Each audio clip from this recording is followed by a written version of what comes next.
মোরল সাহেব আমাকে চর মেরেছে, এর বিচার করুন। তুই যখন ওটা চর মারছিস তাহলে তুই 10 টাকা দে, তুই একটা চর খা। মোরল সাহেব আমার কাছে কোনো টাকা নেই, যদি মারতে হয় তো মারতে বলেন, আমি চলে যাচ্ছি।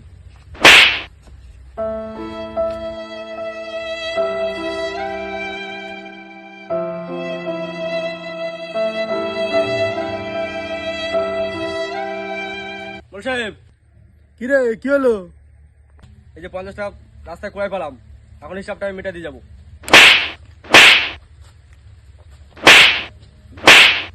মোরল সাহেব, এই যে 50 টাকা, আপনি ওকে 30 টাকা দেন আর আপনি 20 টাকা রেখে নেবেন।